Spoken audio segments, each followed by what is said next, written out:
قرینے والے قرینے سے بات کرتے ہیں، قرینے والے قرینے سے بات کرتے ہیں، نبی کے عشق میں جینے کی بات کرتے ہیں، اور جہاں بھی ملتے ہیں احمد رضا کے دیوانے بڑے ہی ادب سے مدینے کی بات کرتے ہیں۔ آج کی اس محفل جو منسوب ہے دنیا سنیت کے وہ عظیم رہبر رہنما جسے پوری دنیا حضور حافظ ملت علیہ رحمت و رضوان کی جانب انہی کی بارگاہ میں خراج عقیدت پیش کرنے کے لیے اب میں آپ حضرات کے سامنے خلیفہ حضور قائد ملت استاذ مکرم حضرت علامہ مولانا محمد اسلم صاحب قبلہ برکاتی کو آپ کے روبرو آپ سے ملاقات کرانا چاہتا ہوں، جنہوں نے حضور حافظ ملت علیہ رحمت و رضوان کی زندگی کو بہت قریب سے دیکھا ہے، جو ہمیں نصیحت دیتے وقت اکثر و بیشتر حضور حافظ ملت علیہ رحمت و رضوان کے قول کو پیش کیا کرتے ہیں۔ آئیے آگے سے پیچھے دائیں سے بائیں سب لوگ نعرہ تکبیر اور نعرہ رسالت کی صدا بلند کر لیں۔ نعرہ تکبیر، نعرہ رسالت، عرس حضور حافظ ملت، مسلک اعلی حضرت، مسلک اعلی حضرت، خلیفہ حضور قائد ملت، خلیفہ حضور تاج الشریعہ جماعت رضائے مصطفیٰ علماء اہل سنت، نعرہ تکبیر، نعرہ رسالت۔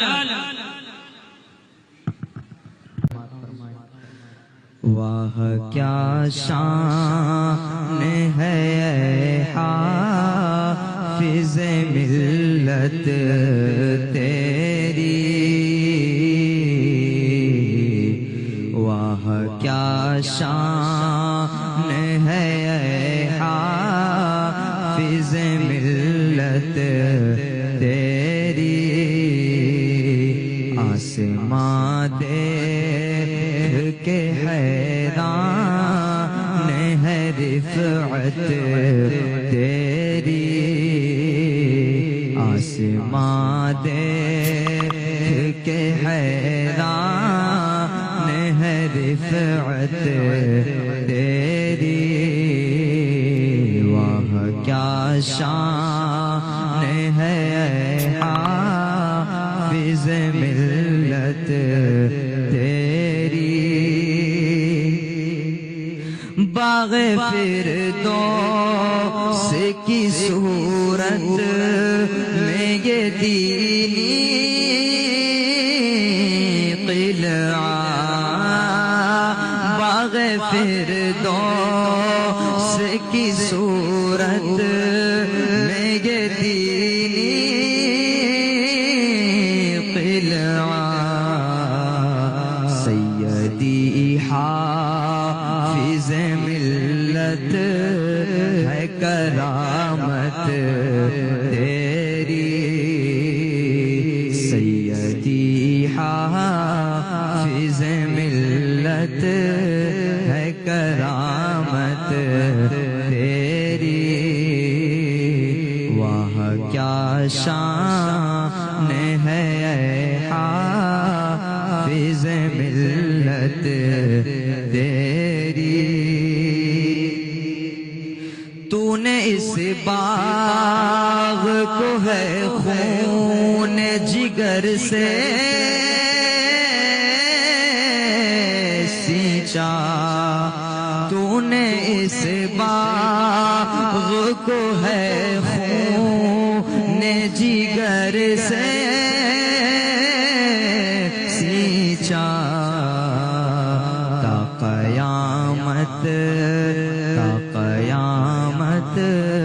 رہے آباد یہ جنت تیری، تا قیامت رہے آباد یہ جنت تیری، واہ کیا شان ہے اے حافظ ملت تیری، اپنے حاسد کو دیا ہے نہ کبھی تو نے جواب، جواب اپنے حاسد کو دیا ہے، نہ کبھی تو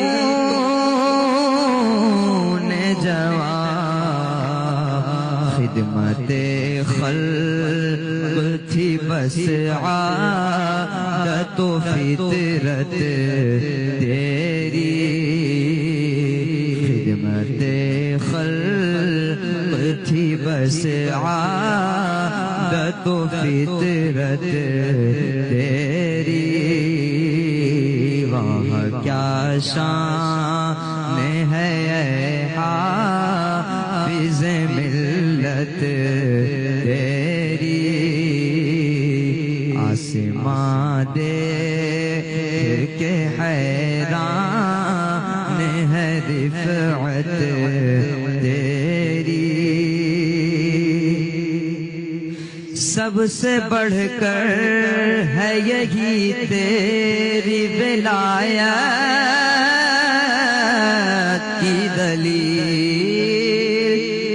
سب سے بڑھ کر ہے یہی تیری ولایت کی دلیل، یاد آتا تا خدا دے کے صورت تیری، یاد آتا خدا دے کے صورت تیری، وہاں کیا شان ہے اے حافظ ملت تیری، آسمان دیکھ کے حیران ہے رفعت تیری۔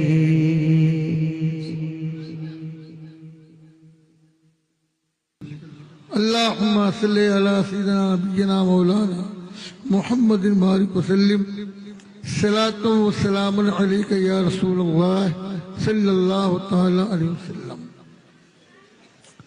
امام عشق و محبت سیدی سرکار اعلی حضرت عظیم البرکت نے کیا خوب ارشاد فرمایا، انہیں جانا انہیں مانا، نہ رکھا غیر سے کام، للہ الحمد دنیا سے مسلمان گیا۔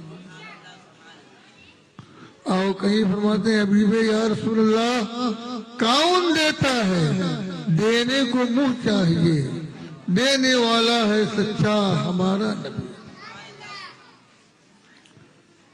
اور کسی سے محبت اور انسیت کی دلیل یہ ہے کہ اس کے دشمنوں کی مروت نہ کی جائے بلکہ مرمت کی جائے، تو یہ حقیقی محبت ہے۔ سرکار اعلی حضرت فرماتے ہیں کہ دشمن احمد پہ شدت کیجئے، ملحدوں کی کیا مروت کیجئے، گیز میں جل جائے بے دینوں کے دل، یا رسول اللہ کی کثرت کیجئے۔ آپ اسٹیج پہ تشریف فرمائے، علماء ذوی الاحترام، ائمہ کرام کے نورانی چہرے کی زیارت کیجئے۔ بالخصوص حضور سرکار تاج الشریعہ نے جو ایک ہمیں امانت عطا کیا ہے، خلیفہ تاج الشریعہ کی شکل میں ان کی زیارت کیجئے۔ یہ سرکار حضور تاج الشریعہ کا بڑا کرم اور بڑی عنایت ہے کہ ہمارے پاس ایک فیضان تاج الشریعہ ہمہ وقت موجود ہے۔ صبح ہو کی شام، دوپہر ہو کی رات، جب چاہے فیضان تاج الشریعہ لینے کے لیے خلیفہ تاج الشریعہ کے ہاں پہنچ جاتے ہیں، اور الحمدللہ فیضان تاج الشریعہ موسلا دھار بارش کے شکل میں برس رہا ہے۔ کیوں؟ اس لیے جو ان سے محبت کرتا ہے وہ برکتیں پاتا ہے۔ آج ابھی ہم اور آپ جس ذات کی زیارت کرنے والے ہیں، جنہیں اپنے ماتے کی آنکھوں سے دیکھیں گے، ان کو جو مرتبہ ملا، برکتیں ملی، جو کچھ انہیں ملا ہے، یہ سرکار تاج الشریعہ کا فیضان ہے۔ اور دور حاضر میں اینک ہٹا کر کے حقیقت کی روشنی میں آپ ملاحظہ کر لو، جن لوگوں نے سرکار حضور تاج الشریعہ سے مخالفت کیا، اناد کیا، سرکار حضور تاج الشریعہ کے روش سے ہٹے تو آسمان پہ سے زمین پہ آ گئے، اور الحمدللہ ثم الحمدللہ جو گمنامی کی زندگی گزار رہے تھے، جنہیں کوئی جانتا نہ تھا، تو نے خرید کر مجھے انمول کر دیا۔ جب تک بکے نہ تھے کوئی پوچھتا نہ تھا، تو نے خرید کر مجھے انمول کر دیا۔ یقیناً آج علماء ذویل احترام کی جو آپ لسٹ دیکھ رہے ہیں، جنہیں بھی آپ دیکھو گے ان پر فیضان تاج الشریعہ برس رہا ہے، چاہے مناظرے کی دنیا ہو، چاہے درس و تدریس کی دنیا ہو، خطابت ہو، جس میدان میں آپ دیکھو گے تو اس کا سلسلہ بریلی مقدس شہر محبت سے لگا ہوا ہے۔ ابھی ہم جس ذات کی زیارت کرنے والے ہیں، جنہوں نے کرناٹک کے اندر جو ایک ہنگامہ برپا کیا، حق کو واضح کیا اور باطل کے شکن کا جواب دیا، جانتے ہیں وہاں کے جو سب سے بڑے عالم تھے، ان کا بیان ہے کہ یہاں کے مناظرے کے لیے میں پورے ہندوستان کے بڑے بڑے مدارس، اکابرین اہل سنت، سواد اعظم سے رجوع کیا کہ یہاں مناظرے کے لیے کس کا انتخاب کیا جائے، تو انہوں نے فرمایا کہ سب کا بالاجماع اتفاق ہوا کہ مفتی اختر حسین علیمی خلیفہ تاج الشریعہ کو ہی بلایا جائے۔ اور ابھی ایک دوسرے شیر رضا کو آپ نے حیدرآباد کی سرزمین پہ دیکھا، جس قدر ڈھارتے ہوئے انہوں نے چیلنج مناظرہ دیا اور ٹائم پر بھی پہنچے۔ یہ سب کون ہیں؟ سرکار حضور تاج الشریعہ کے بارگاہ کے فیض یافتہ ہیں۔ آج ہم اور آپ جس عظیم شخصیت کی بارگاہ میں خراج عقیدت پیش کر رہے ہیں، وہ شاگرد کن کے ہیں؟ سرکار حضور حضور صدر الشریعہ علیہ رحمہ کے۔ حضور سرکار صدر الشریعہ تعلیم حاصل کرنے کے بعد، عالم مفتی محدث فقیہ ہونے کے بعد حکمت کے کام میں لگ گئے، لیکن استاد کی بات مانا۔ آج تو لوگ استاد کی بات کو نظر انداز کرتے ہیں، اور حقیقت یہ ہے جو برکتیں، جو فیضان استاد کی بات کے ماننے میں ہے، وہ کسی کے ماننے میں نہیں ہے۔ حضور سرکار صدر الشریعہ علیہ رحمہ کے استاد نے کہا کہ شہر محبت بریلی شریف چلے جاؤ، استاد کی بات مانے۔ اس وقت مولانا مولوی امجد علی تھے، بات مانے، شہر محبت بریلی شریف بارگاہ اعلی حضرت میں پہنچے تو صدر الشریعہ ہوئے، بدر الطریقہ ہو گئے۔ اور سرکار حضور صدر الشریعہ نے جو کنز ایمان ترجمہ قرآن سرکار حضور اعلی حضرت رضی اللہ تعالی عنہ سے لکھوایا، یہ انہی کا حق تھا کہ ان کی جد و جہد اور کوشش اور مسلسل اصرار پر حضور اعلی حضرت رضی اللہ تعالی عنہ کے نوکے قلم سے اور زبان فیض ترجمان سے ایک عظیم قرآن کا ترجمہ کنز ایمان ہمارے اور آپ کے سامنے موجود ہے۔ حضور حافظ ملت رضوان فراغت کے بعد ارادہ کیا کاروبار کرنے کا۔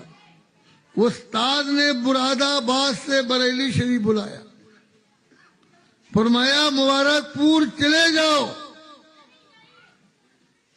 آپ غور کریں کہ ارادہ مکمل بدلا ہوا ہے۔ استاد نے حکم دیا کہ چلے جاؤ، آپ فرماتے ہیں کہ میرا ارادہ ملازمت کرنے کا نہیں، میرا ارادہ ہے کاروبار کرنے کا۔ آپ نے فرمایا میں ملازمت کے لیے نہیں، خدمت دین کے لیے بھیج رہا ہوں۔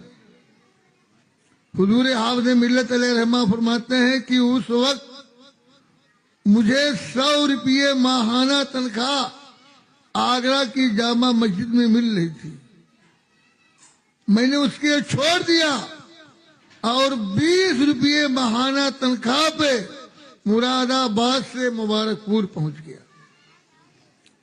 سرکار حضور صدر الشریعہ علیہ رحمہ بارگاہ اعلی حضرت مزار اعلی حضرت پر لے گئے، آپ نے دعا کیا، فیضان رضا عطا کیا۔ فیضان رضا لے کر کے جب مبارک پور پہنچے تو مبارک پور کی زمین وہابیوں سے بھری ہوئی تھی۔ وہ مدرسے میں کوئی سنی رکتا نہیں تھا، جب بھی آئے تو پریشان ہو کے بھاگتا تھا۔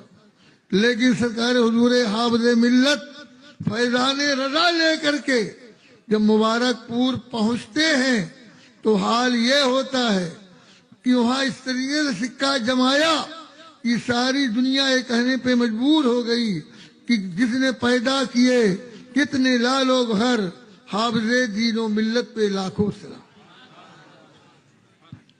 حضور حافظ ملت علیہ رحمہ فرمایا کرتے تھے کہ اپنے استاد سے میں نے علم بھی حاصل کیا اور تربیت بھی حاصل کیا،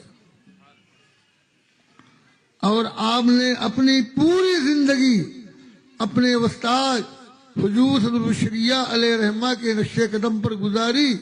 تو حال یہ ہوا کہ آج عالم اسلام میں ان کے نام کا چرچا ہو رہا ہے، ان کے نام سے مجلسیں منعقد کی جا رہی ہیں۔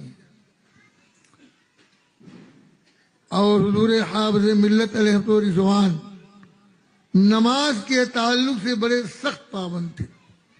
آپ فرمایا کرتے تھے کہ نماز انسان کو تمام تکالیف سے نجات دیتی ہے، اور انسان نماز ہی سے دور ہے اور پھر یہ چاہتا ہے کہ میں تکالیف سے دور رہوں۔ اگر اسے تکلیف سے دور رہنا ہے، پریشانیوں سے نجات لینا ہے، تو اسے نماز کی پابندی کرتا ہے۔ قابل مبارکباد ہے اس محلے کے لوگ جنہوں نے خلیفہ حضور تاج الشریعہ کی قیادت میں یہ اہتمام کیا اور اتنا عظیم پروگرام منعقد کیا۔ اور علم دین ہی وہ علم ہے جو برکتیں ہمیں یہاں بھی دیتی ہے، قبر میں بھی دے گی اور آخرت میں بھی دے گی۔ ہم لوگ جس تعلیم کو، جس علم کو حاشیے پہ رکھے ہوئے ہیں، کنارے رکھے ہوئے ہیں، یقین جانیے یہ علم دین ہی لوگوں کو والدین کا احترام سکھاتی ہے، بھائیوں کے حقوق سکھاتی ہے، یہی انسانیت سکھاتی ہے۔ یہی علم دین ہی ہے جس کی تبلیغ و اشاعت کے لیے اللہ رب قدیر نے انبیاء کرام کی جماعت کو بھیجا، اور الحمدللہ سرکار حضور اعلی حضرت رضی اللہ تعالی عنہ نے جماعت رضائے مصطفیٰ قائم فرمائی اور ارشاد فرمایا یہ جماعت اجتماعی طور پر پورے دنیا میں دین و سنیت کی کام کرے گی۔ اور آج آپ کے شہر میں جماعت رضائے مصطفیٰ جگہ جگہ پہ مکاتب قائم کر کے لوگوں کے بچوں کی دل کی صفائی کے لیے ایک فیکٹری قائم کر دیا ہے. اور میرے عزیز، جماعت رضائے مصطفیٰ کسی ایرے گیرے کی جماعت نہیں، وہ حضور اعلی حضرت کی جماعت ہے جو اپنے وقت کے نائب غوث اعظم تھے. حضرت شیر محمد شرک پوری نے خواب میں دیکھا، سرکار غوث پاک کی زیارت کیا. کہا حضور اس وقت دنیا میں آپ کا کون نائب ہے؟ ہر دور میں آپ کا نائب ہوا کرتا ہے، اس دور میں آپ کا نائب کون ہے؟ تو آپ نے فرمایا ہندوستان بریلی شریف میں مولانا احمد رضا میرے نائب ہیں. سننا تھا، رختے سفر باندھا، تیاریاں شروع کیا. لوگوں نے، مریدوں نے، معتقدینوں نے پوچھا حضور کہاں جا رہے ہیں؟ فرمایا نائب غوث اعظم سے ملنے جا رہا ہوں، نائب غوث اعظم سے ملنے جا رہا ہوں. تشریف لائے اور ادھر نائب غوث اعظم کو اطلاع ہو گئی. سرکار اعلی حضرت نے فرمایا لوگوں ایک اہم مہمان آ رہے ہیں.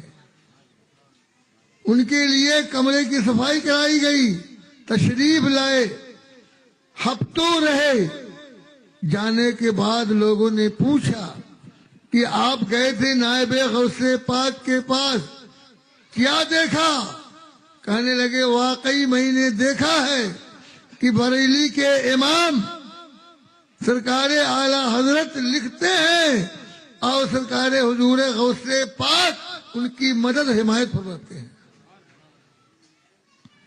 تو بریلی مقدسہ وہ سرزمین ہے کہ جہاں ہر دور میں نائب غوث اعظم رہے.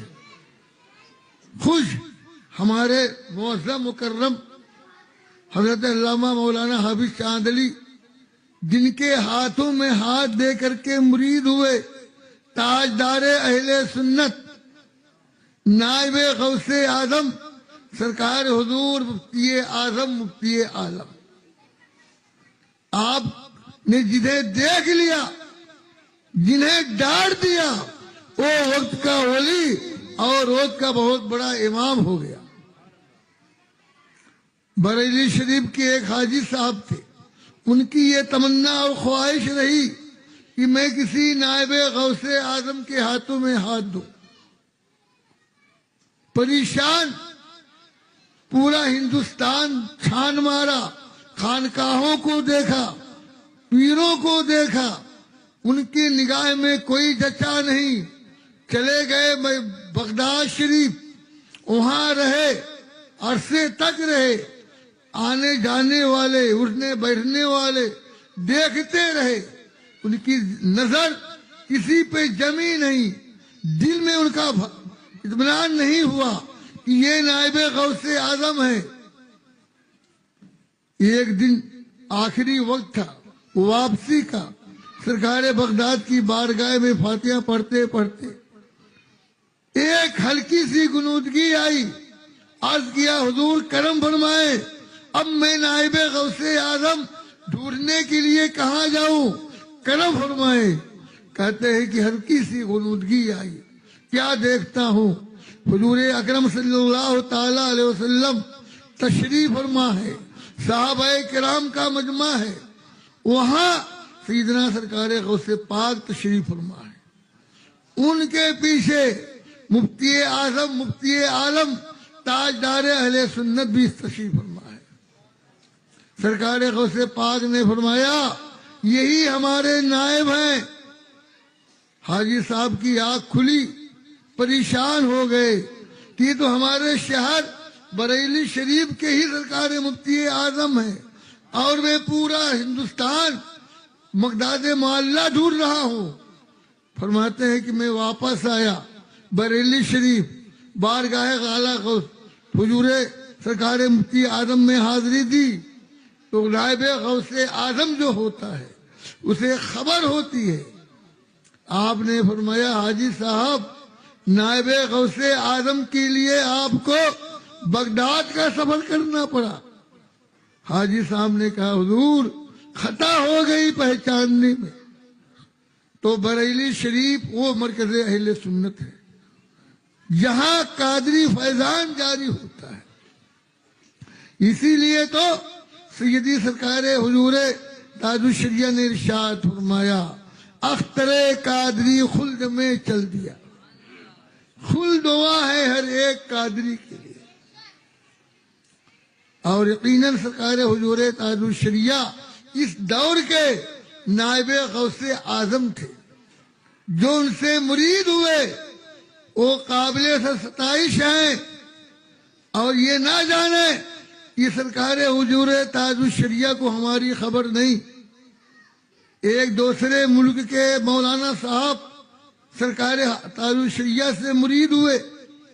مرید ہونے کے بعد ایک ان کے دوست تھے، یار تھے، بار بار ان کو ٹوچن دینے لگے کہ تم تو ایسے سے مرید ہوئے، لاکھوں کا مجمع تھا، رسی پکڑ کے مرید ہوئے، تم کو حضور تاج الشریعہ نے دیکھا نہیں، تم ملاقات نہیں کیے، مصافحہ نہیں کیے، تو نہ کبھی بات نہ چیت، تو اس مرید ہونے سے کیا فائدہ؟ انہوں نے کہا کہ میں مرید ہوا ہوں، پیر کامل سے مرید ہوا ہوں، مرشد کامل سے مرید ہوا ہوں، مجھے یہ ذات یقین ہے کہ میرے پیر کو میرا مرید ہونا معلوم ہے۔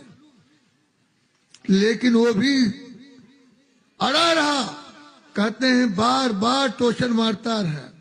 ایک رات میں سویا، آنکھ لگنے والی تھی، دل میں خیال آیا کہ جو آدمی بار بار کہہ رہا ہے حقیقت میں اس میں کی بات میں دم ہے کہ میں حضرت سے کبھی مصافحہ نہیں کیا، اب وہ دوسرے ملک کے ہیں، کبھی ملاقات نہیں، کبھی بات چیت نہیں ہوگی، اور بڑے مجمع میں رسی پکڑ کے مرید ہوا، کیا ملے گا؟ فرماتے ہیں کہ اتنا خیال آنا تھا کہ میری آنکھ لگی، میرا نصیبہ بیدار ہوا۔ سرکار حضور تاج الشریعہ اس وقت باقاعدہ حیات تھے، تشریف لائے، ارشاد فرماتے ہیں مولانا یہ تو ہمارا تمہارا معاملہ ہے، تم نے ہاتھ مجھے دیا ہے، غوث پاک کے ہاتھوں پہ بکے ہوئے ہو، ان کے باتوں میں کیوں آنے کا؟ ارشاد فرمایا یہی نا کہ بات کرنے کی بات ہے، لے لو اجد میاں کا نمبر، بات بھی ہو جائے گی۔ تو سرکار حضور تاج الشریعہ اس بلند مقام پر فائز تھے کہ اگر کوئی مرید کے دل میں کوئی خلجان آئے تو انہیں خبر ہوا کرتی تھی، اور الحمدللہ بعد وصال تو اولیاء کرام کے روحانیت میں اور طاقت آ جاتی ہے۔ شیخ عبدالحق محدث دہلوی فرماتے ہیں کہ جو اللہ کے اولیاء ہوتے ہیں، اللہ کے محبوب ہوتے ہیں، وصال کے بعد ان کے ہاں قرب و بود نہیں رہتا، سب قرب ہی ہو جاتا ہے اور انہیں ہر چیز نظر آتی ہے۔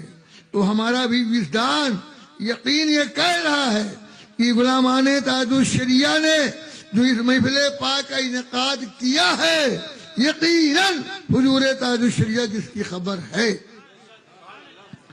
اور اسی لیے فرما دیا کہ جہاں بانی عطا کر دے، بھری جنت ہبا کر دے، نبی مختار کل ہیں، جس کو جو چاہیں عطا کر دے۔ اور سرکار حضور تاج الشریعہ نے فرمایا کہ نبی سے اگر محبت کرنا ہے پیور والی، تو میرے عزیزوں یہ بھی دیکھ لو جو اللہ اس کے رسول کے دشمن ہیں، بدگو ہیں، ان سے اپنا ناتا اور اپنا تعلق منقطع کر لو۔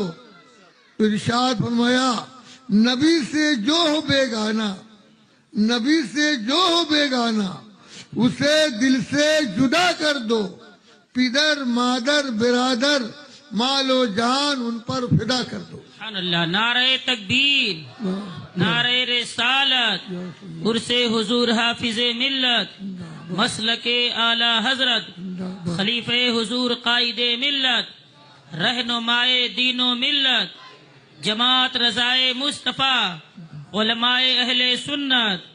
نعرہ تکبیر، نعرہ رسالت. ہمیں چاہیے کہ اس دور پرفتن میں زیادہ چھانٹنے اور زیادہ غور و فکر کرنے کی ضرورت نہیں. سرکار حضور تاج الشریعہ کے دامن سے ہم لوگ وابستہ ہیں. ان کے مشن، ان کے موقع پر قائم رہیں. یقیناً سرکار حضور تاج الشریعہ کا فیضان یہاں بھی مل رہا ہے اور انشاءاللہ کل قیامت کے دن بھی ملے گا. اسی لیے سرکار تاج الشریعہ نے تنہا جانے کی بات نہیں کی. فرمایا اختر قادری خلد میں چل دیا. اے میرے غلاموں، اے میرے چاہنے والے، اے قادری غلاموں، سنو جنت تمہارے لیے بھی کھلی ہوئی ہے. اللہ تعالی ہمیں اور آپ کو موقف تاج الشریعہ مسلک اعلی حضرت پر استقامت کی توفیق عطا فرمائے. حضور حافظ ملت والدین. اللہ اکبر. ایک مرتبہ کا موقع ہے. حضور حافظ ملت والدین کس طرح استقامت والے تھے، کس طرح مضبوط قدم والے تھے، اور مسلکی اعلی حضرت پر کس طرح گامزن تھے. سنو، آج ہم کہیں دعوت میں جاتے ہیں تو دعوت میں یوں ہی چلے جاتے ہیں. کوئی اس میں ایرا ہے، گہرا ہے، اور پھر کوئی بد مذہب ہے، کوئی وہاں بھی بیٹھ کر کھا رہا ہے. ہم اور آپ توجہ نہیں دیتے ہیں، بس ہمارا دھیان کھانے پر ہوتا ہے، ہم کھا کر کے چلے جاتے ہیں.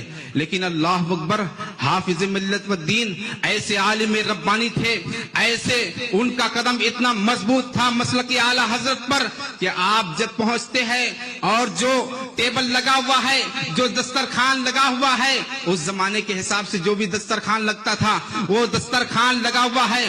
حافظ ملت والدین پہنچ گئے اور اس کے بعد ابھی بیٹھنا ہی چاہتے تھے کہ اچانک نگاہ پڑتی ہے کہ ایک بد مذہب وہاں پر بیٹھا ہوا، دور دسترخوان پر ایک بد مذہب بیٹھا ہوا ہے. تو حافظ ملت والدین ویسے ہی واپس الٹے قدم ہو جاتے ہیں. لوگ پکڑتے ہیں دامن، حضور آخر کیوں واپس آپ جا رہے ہیں؟ حضور حافظ ملت نے کیا پیارا جواب دیا، جو اللہ اور اس کے رسول کا دشمن ہے میں اس کے ساتھ نہیں بیٹھ سکتا. اس کے بازو میں نہیں بیٹھنا تھا، اس کے قریب میں نہیں بیٹھنا تھا، اس سے گفتگو نہیں کرنا تھا، اس سے بات چیت نہیں کرنا تھا. خالی وہ دور دسترخوان پہ بیٹھا تھا. دسترخوان کی صف ایک تھی، وہ دور دسترخوان پر بیٹھا تھا، لیکن کیا تھا؟ وہ بد مذہب تھا. بد مذہب ہونے کی وجہ سے حافظ ملت وہاں سے چلے آئے اور پوری دنیا والوں کو پیغام دے دیا، اپنے طلبہ کو پیغام دے دیا، اپنے چاہنے والوں کو پیغام دے دیا، اپنے ماننے والوں کو پیغام دیا کہ اے لوگوں سنو، اگر بد مذہب تمہارے سے دور بھی ہو تم اس سے دور ہو جاؤ. اتنا دور ہو جاؤ، اتنا دور ہو جاؤ کہ جیسے دودھ سے مکھی نکال کر کے پھینک دی جاتی ہے اس طرح تم اس سے دور ہو جاؤ. عزیزان ملت اسلامیہ، یہ حافظ ملت ہے، ہمیں اس طرح تعلیم دی ہے، ہمیں اس طرح پیغام دیا ہے. تبھی تو اللہ تعالیٰ نے قرآن پاک میں ارشاد فرمایا، وہ لوگ جو نیک کام کیے، وہ لوگ جو نیک کام کیے، ان قریب اللہ رب العزت لوگوں کے دل میں ان کی محبت پیدا فرما دے گا. خلیفہ حضور قائد ملت سے سماعت کر رہے تھے کہ حضور تاج الشریعہ کی بارگاہ میں رہنے والے اور ان کی بارگاہ سے پوشا چین آج آفتاب و مہتاب بنے ہوئے ہیں، اور یقیناً اللہ والوں کی صحبت ایسے ہی رنگ لاتی ہے. حضور تاج الشریعہ علیہ رحمت و رضوان جن کا ہم ذکر بار بار کرتے ہیں، وہ خود ہی اپنا ذکر یوں کرتے ہیں کہ مفتی اعظم کا ذرہ کیا بنا اختر رضا، اور کہیں یوں کہتے ہیں نگاہ مفتی اعظم کی ہے یہ جلوہ گری، چمک رہا ہے جو اختر ہزار آنکھوں میں۔ تو مشائخ اور بزرگوں کی خدمت میں رہ کر جو اپنے علم اور اپنے آپ کو مشرف کرتے ہیں یقیناً برکتیں وہی پاتے ہیں۔ آج ضرورت ہے ہمیں اپنے مشائخ سے برکتیں حاصل کرنے کی۔ یقیناً آج ہم عرس حافظ ملت کی تقریب میں بیٹھے ہیں، لیکن آپ اس سے پہلے سن چکے کہ حضور حافظ ملت علیہ رحمت الرضوان نہ یہ کہ صرف ولی بلکہ ولی گر تھے۔ یہ ساری برکتیں بہاریں مصطفیٰ جان رحمت صلی اللہ علیہ وسلم کی سنت پر عمل کی برکت سے۔ اب یہ بھی بتایا کہ یہ بہاریں سرکار صدر الشریعہ علیہ رحمت الرضوان نے سرکار اعلی حضرت کے در سے عطا کیا تھا انہیں، کہ جب وہاں سے تشریف لائے تو ایسی کیل ٹھوکی کہ پھر وہاں سے وہ نہ ہٹے بلکہ وہاں سے گمراہیت کو ہٹا دیا، بد مذہبیت اور لادینیت کا قلعہ خما کیا، لیکن اپنا ایک قلعہ تعمیر کر دیا۔ حضور حافظ ملت رحمت اللہ تعالی علیہ کے بائیں داہنے پاؤں میں ایک پھوڑا ہوا، سردی کا زمانہ تھا، ڈاکٹر اسے دیکھنے کے لیے بلائے گئے۔ جب ڈاکٹر آیا تو اس نے کہا کہ ٹھیک ہے وہ پاؤں دکھائیں جس میں زخم ہے۔ تو حضور حافظ ملت علیہ رحمت الرضوان نے پہلے بائیں پاؤں کا موزہ اتارا اور پھر داہنے کا اتارا اور وہ پاؤں اس کے سامنے کیا۔ تو ڈاکٹر صاحب کہنے لگے کہ یار دیکھنا تو مجھ کو صرف داہنا تھا، آپ ٹھنڈی میں بلا وجہ بایاں بھی اتار دیے۔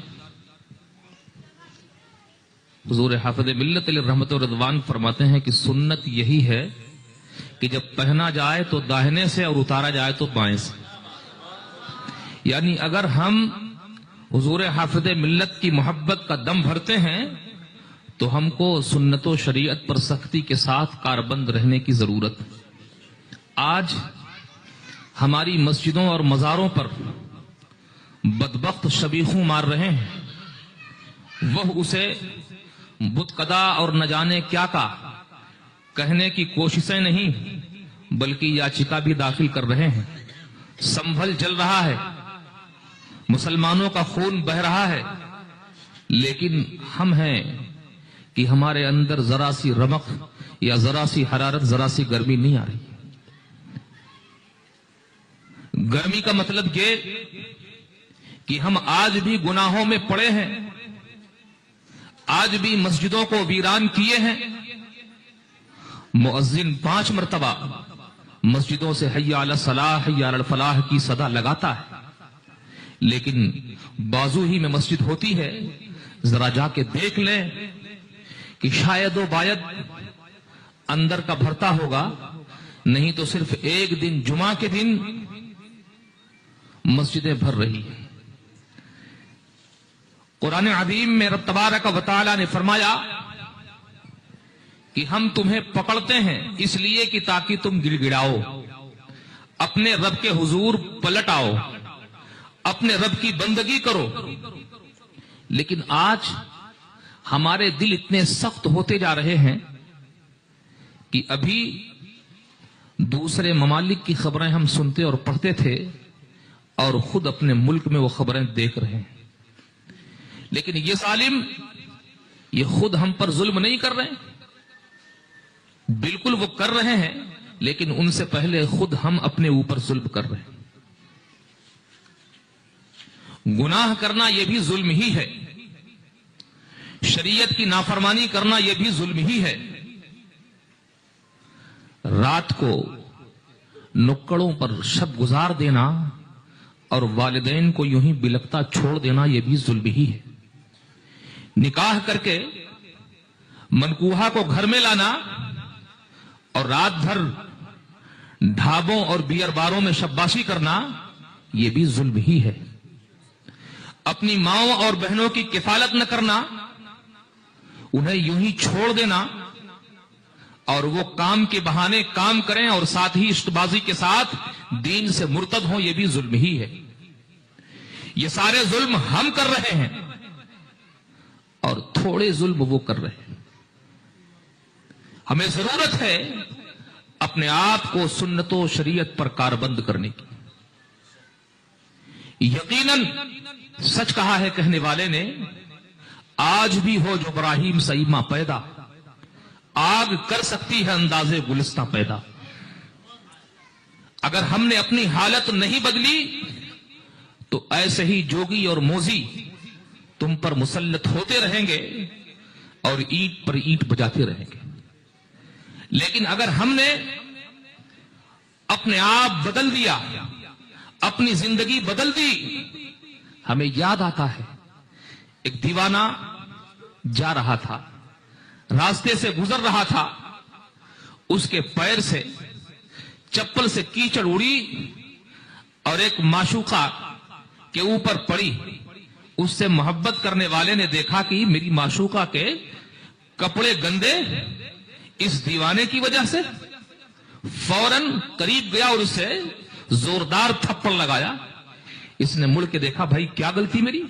کہا تجھ کو سمجھ میں نہیں آتا، سنبھل کے نہیں چلتا، کیچڑ اڑ رہی ہے کسی کے پاؤں، تمہارے پاؤں سے، اور کسی کے کپڑے گندے ہو رہے ہیں.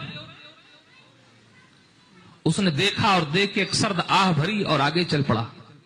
لیکن وہ کوئی معمولی دیوانہ نہیں تھا، وہ بھی کسی کا عاشق تھا، وہی کسی کا چاہنے والا تھا. ابھی چند قدم آگے چلا ہی تھا کہ اس کی سرد آہیں رنگ لائیں. وہ شخص بالا کھانے پر چڑھا اور گرا، اس کا پاؤں ٹوٹ گیا. جیسے ہی پاؤں ٹوٹا لوگ دوڑے اور کہا بس بس، یہ اسی دیوانے کے ساتھ ناانصافی کرنے کا نتیجہ ہے، یہ اسی دیوانے کے تکلیف پہنچانے کا نتیجہ ہے جو تمہارے پاؤں ٹوٹے. اب جلدی بلاؤ اسے، پکڑو اسے، اس سے معافی مانگو، نہیں تو کچھ کام اور بھی بڑھ سکتا ہے. فوراً اسے لوگ گئے، تیزی کے ساتھ پکڑ کے لائے اور کہا بھئی معاف کر دو، مجھ سے غلطی ہو گئی، تم کو بولنا چاہیے تھا لیکن ہم نے تم کو مار دیا، مجھ کو معاف کرنا، اس کی وجہ سے میرے پاؤں ٹوٹ گئے. وہ کہنے لگا کہ جی اگر تم کسی سے محبت کرتے ہو، اگر اس پر کیچڑ پڑ جائے تو تم کو گوارا نہیں. میں بھی کسی سے محبت کرتا ہوں، اگر کوئی مجھ کو مار دے تو اس کو گوارا نہیں. یقیناً اگر ہم اپنے رب کے حضور سربا سجود ہو جائیں. ایک زمانہ تھا کہ چند مٹھی پر مسلمان پوری دنیا پر جہاں جائیں یہی ڈنڈپت کرنے والے ان کے پاؤں چوما کرتے تھے. تمہاری زندگی خود اگر لمبی ہو تو دیکھو کہ تمہارے بچپنے میں کیا حال تھا ان کا. لیکن آج وہ قوم جو کل تمہاری پاؤں چھوتی ہو، آج وہ اس طرح تمہاری عبادت گاہوں پہ حملہ کر رہے ہو، تو کچھ تو ہے جس کی پردہ داری ہے. تو پتا چلا کہ یہ ساری برکتیں بہاریں تمہاری نہیں بلکہ ان مشائخ کی تھی کہ جن کی بدولت تم برکتیں پا رہے تھے. لیکن اب تمہارا رشتہ ان سے کمزور ہو رہا ہے، اللہ والوں سے تمہارا تعلق کمزور ہو رہا ہے. مطلب یہ نہیں کہ تم نے نیاز کرنا بند کر دیا ہے، ہاں تم نے نماز پڑھنا بند کر دیا ہے.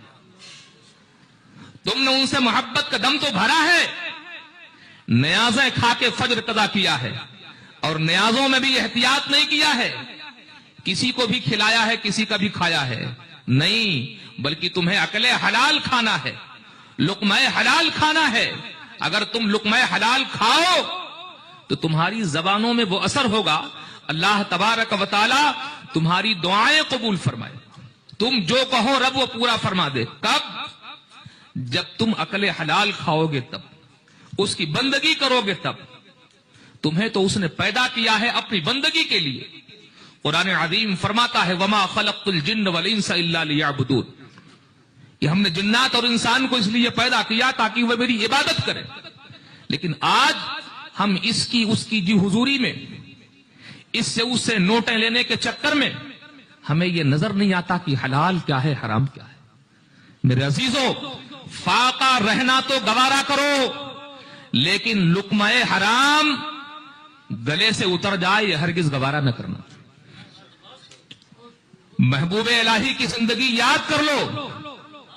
حضور محبوب الہی رحمت اللہ تعالی علیہ کی والدہ محترمہ فرماتی ہیں کہ بابا نظام کے کمال میں ہمارا بھی حصہ ہے، اور وہ یہ کہ میں نے بابا نظام کو کبھی بغیر وضو دودھ نہیں پلایا. جب ہماری مائیں اور بہنیں اپنے بچوں کی تربیت اس طرح کرتی تھیں تو بچہ کبھی محبوب الہی بنتا تھا اور کبھی حضور غریب نواز ہوا کرتا تھا. محبوب الہی علیہ رحمت و رضوان فرماتے ہیں کہ میرے والد کا چونکہ انتقال ہو گیا تھا، میری والدہ میری کفالت کرتی تھی. میں بڑے امیر کبیر گھر کا نہیں، بلکہ میری ماں لوگوں کے گھروں میں کام کرتی تھی، اور جو مل جاتا اسی پر گزارا ہوتا. اور اگر کسی دن کام نہیں ملتا تو میری یہ ماں یہ نہیں کہتی کہ بیٹے کھانا نہیں ہے آج، بلکہ فرماتی کہ بابا نظام ہم لوگ کل اللہ کے مہمان ہیں، ہم لوگ کل اللہ کے مہمان ہیں. بابا نظام فرماتے ہیں کہ بس میں سمجھ جاتا کہ کل ہم لوگوں کو روزہ رکھنا ہے. صبح سحری میں پانی پی کر روزے کی نیت کرتے اور پھر افطار پانی سے کر لیا کرتے. تو جب یہ شکر گزار دبانے ہوتی تو اللہ تبارک و تعالیٰ ان کی لاجیں رکھتا تھا. تو ہمیں ضرورت ہے اپنے ارد گرد اپنے پاس پڑوس پر بھی نظر رکھنے کی. ہم ذرا دیکھیں کہ ہم کیا کر رہے ہیں اور ہمیں کرنا کیا تھا. رب نے ہمیں بھیجا کیوں ہے اور ہم نے کیا کیا ہے. تھوڑی دیر آپ رات میں جب سونے کے قریب جائیں تو اپنا محاسبہ کر لیں کہ آج میں نے دن بھر کیا کیا کیا ہے. کیا قرآن عظیم کی تلاوت کی ہے؟ کیا درود پاک محبوب صلی اللہ علیہ وسلم پر پڑھا ہے؟ کیا برائیوں سے اپنے آپ کو بچایا ہے؟ کیا نمازوں کو ان کے وقتوں پر ادا کیا ہے؟ اگر جواب نہ میں ہو تو توبہ کریں اور یہ عزم کریں کہ کل سے انشاءاللہ اب اس کی پابندی کریں گے. آج کوئی گھر نہ ہوگا جو اختلاف و انتشار کا شکار نہ ہو، جو بے برکتی کی شکایت نہ کرتا ہو. لیکن ذرا سوچو یہ بے برکتی آتی کہاں سے؟ یہ فتنہ و فساد پھیلتا کہاں سے؟ سرکار فرماتے ہیں اگر کسی گھر میں سورہ بقرہ شریف کی تلاوت کر دی جائے تو 3 دن تک شیطان اس گھر پر قبضہ نہیں کر سکتا، اس گھر میں فتنہ و فساد نہیں پھیلا سکتا. اگر ہم سورہ بقرہ شریف کی تلاوت کا اہتمام کر لیں کہ ہر تیسرے دن، تو ہم شیطان کے شر سے محفوظ ہو جائیں. معلوم ہے جب بندہ بغیر بسم اللہ پڑھے بغیر سلام کیے گھر میں داخل ہوتا ہے تو اس کے ساتھ شیطان بھی داخل ہو جاتا ہے. تم یہ علی گڑھی تالا لگاتے رہو، یہ تالا تمہارے لیے ہے، تالا اس کے لیے نہیں ہے. اگر اس کے لیے تالا لگانا ہے تم کو اللہ تعالی کا تالا لگانا ہوگا. سرکار فرماتے ہیں کہ برتن اگر کھلے ہوں تو بسم اللہ شریف ہی پڑھ کر ایک لکڑی رکھ دو تاکہ بلائیں سما نہ پائیں.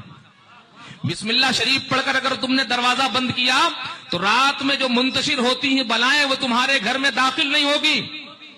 بسم اللہ شریف پڑھ کر تم نے داخلہ گھر میں کیا تو تمہارے ساتھ شیطان داخل نہیں ہوگا بلکہ صرف تم داخل ہوگے.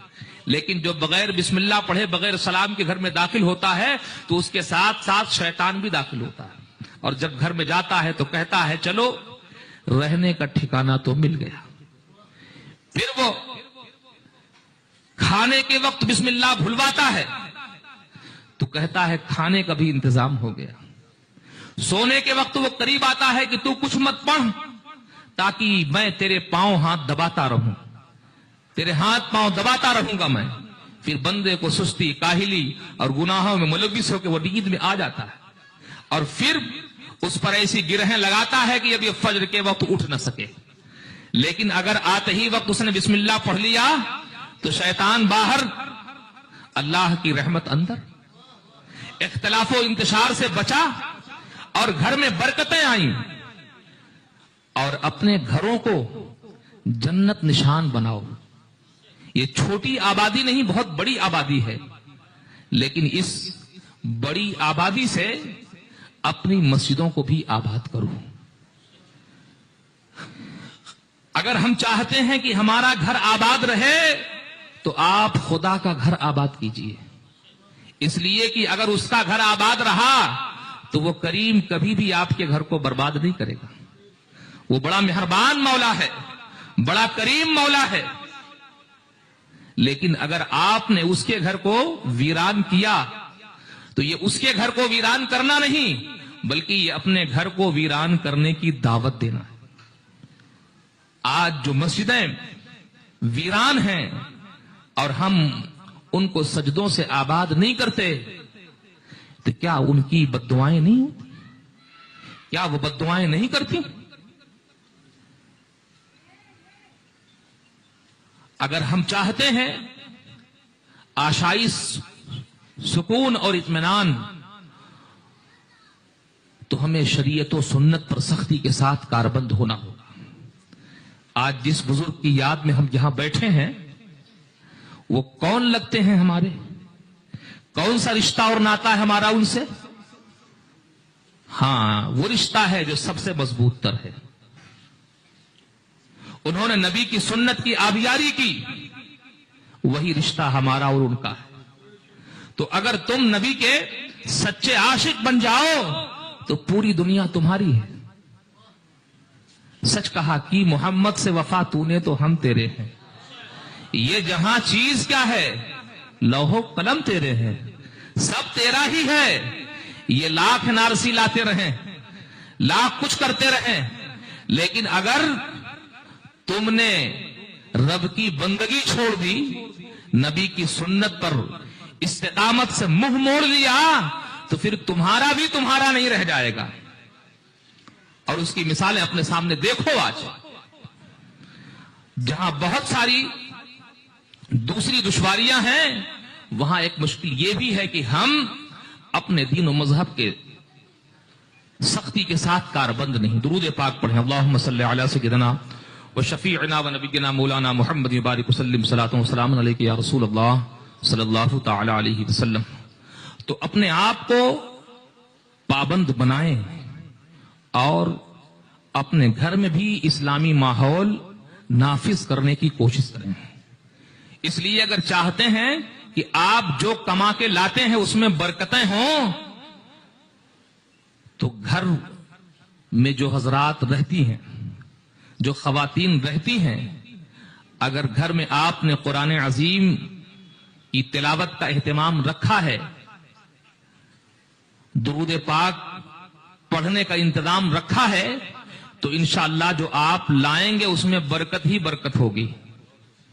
لیکن آپ چاہے لاکھ کما کر لا لیں اور گھر میں یہ کام نہ ہو تو آپ بے برکتی کی شکایت کرتے رہیں گے. اس لیے نماز کو تو اولی درجہ دیجئے، اس کا اہتمام تو نافذ کیجئے.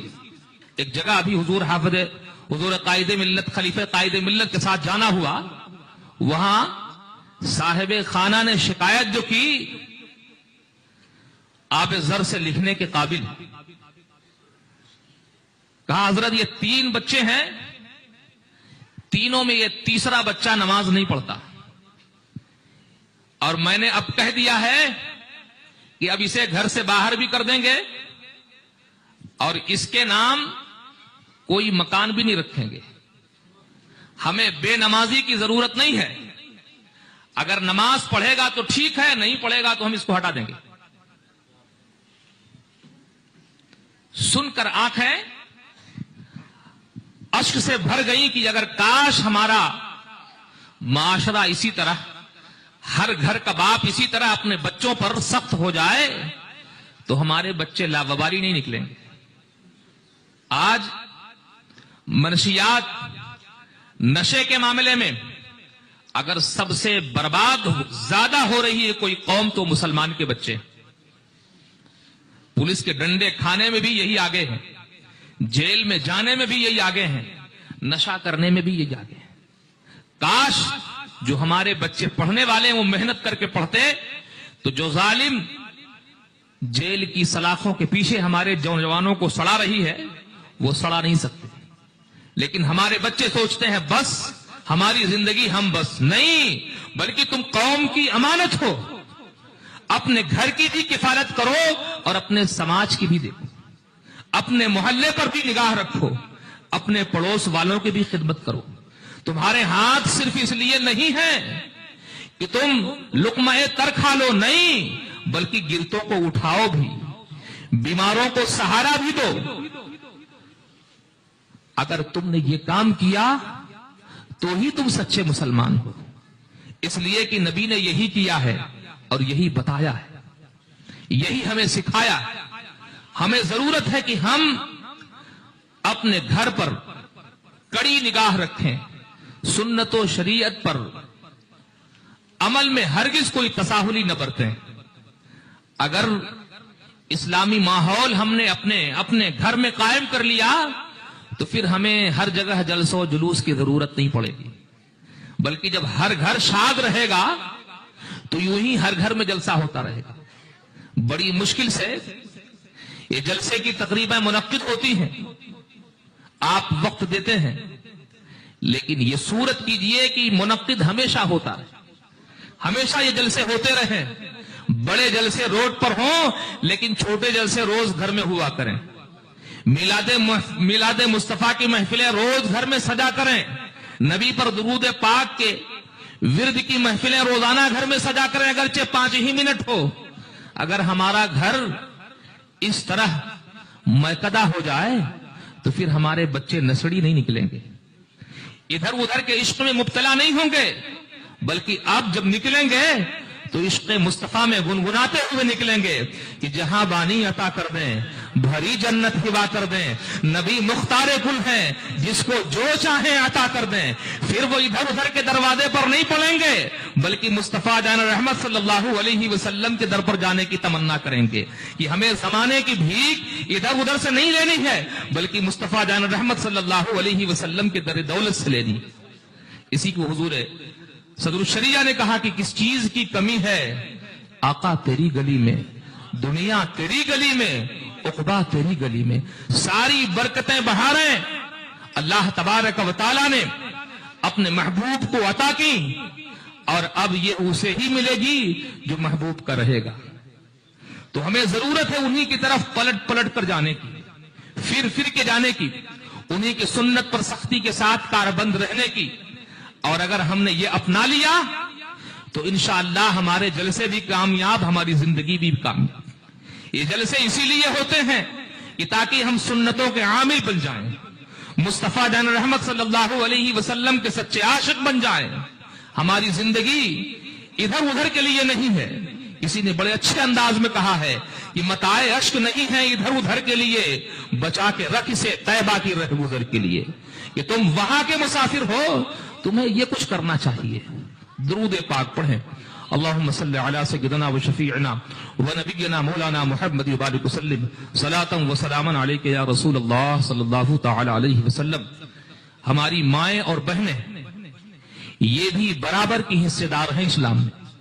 ایسا نہیں کہ ان کا کچھ حصہ نہیں, بلکہ یہ وہ مائیں اور بہنیں ہیں کہ جن کے گود میں اسلام پلتا ہے, جن کے گود میں شہزادے پلتے ہیں, جن کے گود سے ہمیں مجاہد ملتے ہیں. اگر یہ صحیح ہو جائیں تو انشاءاللہ آدھا گھر صحیح ہو گیا. ہمیں ان کے لیے بھی ضرورت ہے کہ ہم انہیں اسلامیات کے تعلق سے انہیں کالجوں میں بعد میں لیکن مدرسوں میں پہلے انہیں داخل کریں.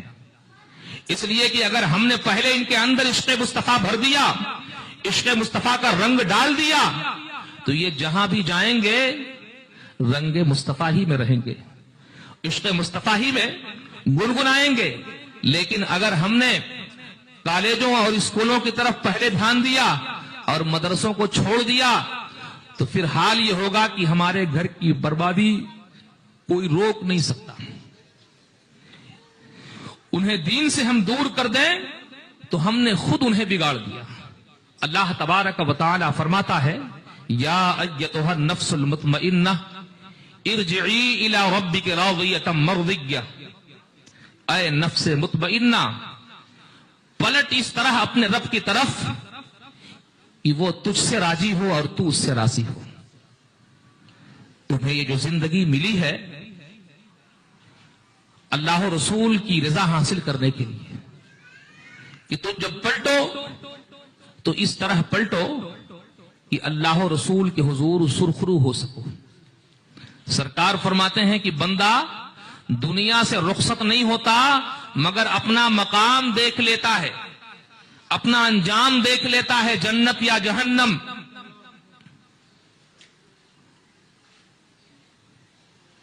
جب حلق تک روح آتی ہے تو آنکھیں ٹکٹکی باندھ کر دیکھتی ہیں لیکن پہچاننے سے قاصر رہتی ہیں. زبان رہتی ہے لیکن بولنے سے گونگ ہو جاتی ہے. اس وقت وہ صرف دیکھتا رہتا ہے, اوپر نیچے دائیں بائیں. سرکار فرماتے ہیں جب وہ وقت آتا ہے تو مرنے والے کو تاحد نگاہ فرشتے ہی فرشتے دکھائی دیتے ہیں. ایسے وقت میں کافر کو بھی یقین ہو جاتا ہے اسلام کے حق ہونے کا, لیکن اس وقت کا ایمان معتبر نہیں. اگر مرنے والا ایمان والا اعمال صالحہ کرنے والا ہوتا ہے تو اس کے آگے پیچھے دائیں بائیں جہاں تک نگاہ پہنچتی ہے سب رحمت کے فرشتے ہی فرشتے رہتے ہیں. وہ دیکھ کر خوش ہوتا رہتا ہے, اس کی خوشی کی انتہا نہیں رہتی. لیکن اگر مرنے والا بے دین ہے, گنہگار ہے, تو اس کی جہاں تک نگاہ جاتی ہے عذاب کے فرشتے ہی فرشتے دکھائی دیتے ہیں. عذاب تو بعد میں ہوگا لیکن ان کو دیکھ کر ہی اس کی حالت خراب ہو جاتی ہے. اس وقت اس کے دائیں بائیں جو فرشتے ہوتے ہیں کرامن کاتبین, یہ بھی اسے کوسنا شروع کرتے ہیں. اگر نیک بخت ہوتا ہے تو داہنے جانب کا فرشتہ کہتا ہے مبارک ہو مبارک, تیری صحبت میں بڑی بڑی محفلیں ملی, تیری صحبت میں ہمیں نیکیاں لکھنے کو میسر آئی, مسجدوں میں تو لایا, درگاہوں پہ تو لایا, روضہ رسول پر حاضری کے لیے لایا, بڑی برکتیں کی تو نے, بڑی نیکیاں لکھوائی. اللہ تبارک و تعالیٰ تجھے جلد جنت میں پہنچا دے, تیرا حوریں انتظار کر رہی ہیں. اب اس پہ خوشی پر خوشی کی انتہا نہیں رہتی. لیکن اگر وہ بے ایمان ہوتا ہے تو بائیں جانب کا فرشتہ کہتا ہے برا ہو تیرا, اس لیے کہ تو نے مجھے بری محفلوں میں بیٹھنے پر مجبور کیا, برائیوں کے لکھنے پر مجبور کیا, ایسی صحبت میں رہا کہ تو سوائے گناہ کے کچھ نہ کیا. جا تیرا جہنم انتظار کر رہی ہے, دردناک عذاب تیرے لیے. اس وقت بندہ سنتا ہے اور اس کے افسوس پر افسوس بڑھتا جاتا ہے, تکلیف پر تکلیف بڑھتی جاتی ہے. سرکار فرماتے ہیں بندہ دنیا سے رخصت نہیں ہوتا مگر یہ دیکھ لیتا ہے کہ اس کا مقام کیا ہے.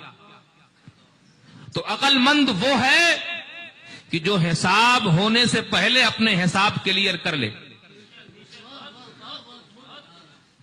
اپنی زندگی کا مشاہدہ محاسبہ کرے اور دیکھے کہ ہماری زندگی کس ڈگر پہ ہے, ہم کس راستے پر چل رہے ہیں. اگر دین کا راستہ ہے, شریعت کا راستہ ہے تو مبارک ہو, اور اگر ہمارا راستہ کہیں اور جا رہا ہے تو اپنے آپ کو ایسے راستے پر چلنے سے بچائیں. میرے عزیزوں, یہ محفل عرس حافظ ملت اسی لیے منعقد ہے کہ ہم حضور حافظ ملت کی بارگاہ کرم میں خراج عقیدت پیش کر کے برکتیں حاصل کریں, اور یہ بھی دیکھیں کہ ان کو برکتیں کہاں سے ملی. تو وہ برکتیں سنت و شریعت پر استقامت کی برکت ہے جو آج چار دانگ ان کا سکہ چل رہا ہے اور نام لیا جا رہا ہے. ہمیں یاد آتا ہے ایک جلسے میں بڑی دیر ہو گئی, لوگ آئے, علماء کرام بھی تھے, مفتی اعظم کانپور بھی تھے, گئے اور تیزی کے ساتھ حضور حافظ ملت اپنے کمرے میں سو گئے, اور باقی یہ چلتے رہے, چہل قدمی کرتے رہے. حاضر باش کسی نے پوچھا کہ حضور ذرا آرام کر لیتے, تھوڑا وقت باقی ہے,